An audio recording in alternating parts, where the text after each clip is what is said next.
Welcome to the online tutorial on resume and cover letter preparation. In this tutorial, we will take you through how to construct a great resume and cover letter to assist you in your job search. Resumes are the calling cards of today's job applicants and should be personally tailored and targeted towards a desired position.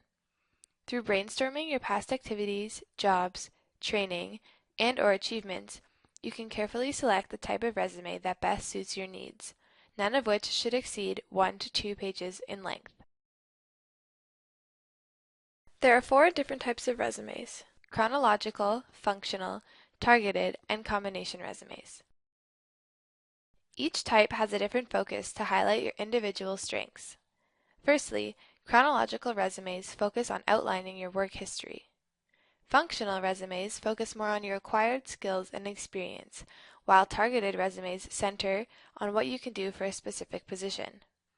Lastly, combination resumes are used to combine functional and targeted formats in order to display your skills and experience in a clear chronological way through demonstrating your work history. Chronological resumes are generally used within the same field, whereas functional resumes are used during career changes or for breaks in employment history. Let us take a closer look at chronological resumes. This will be further demonstrated through a sample resume shortly. This type of resume outlines your past work history organized by dates. You will start with your present or most recent position, focusing on long-term positions which are most relevant.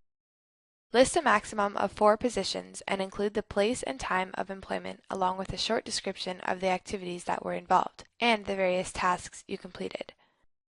You want to make sure you limit the amount of repetition in terms of similarities between jobs and/or positions. If there are degrees to be listed, they should be included briefly at the top of the resume and under the title Education. It is important to remember that the writing style for resumes should be short and concise. We will now take a look at an example of a chronological resume. As you can see in this example of a chronological resume, the name and contact information of the applicant is clearly located at the top. The education information immediately follows the summary, and then the work experience comes after, organized chronologically. The work experience begins with this applicant's present position, which is stated. Following a brief description of tasks and accomplishments, a second job experience example follows, the dates indicating that it was immediately prior to the present position. Both of the positions were long-term, and the applicant does not exceed 4 examples. Some other aspects to note are the clear headings, the organization and neatness of the resume, and the bullet points, which make the resume short and concise.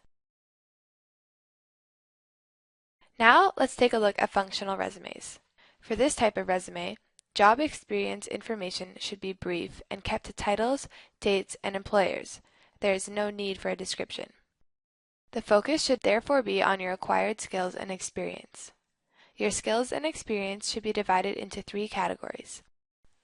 Some examples of what these categories could be are supervisory, consulting, and/or writing skills and achievements.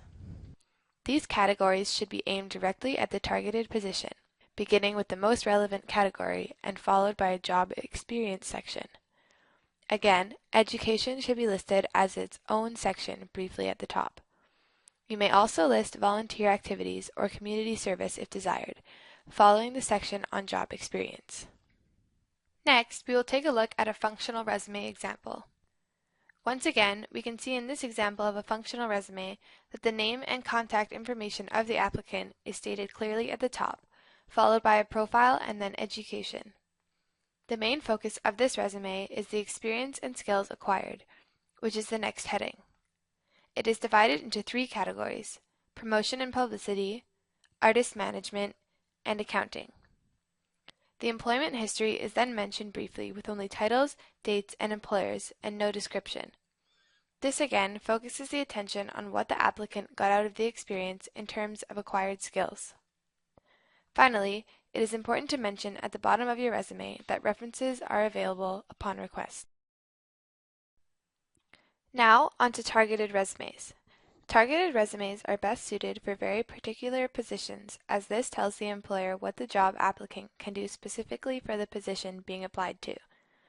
This, in turn, offers the employer future results rather than focusing on past experience and skills. This is done by demonstrating your abilities and the results that have been achieved through brief descriptions. Once again, past job experience and education should be listed briefly.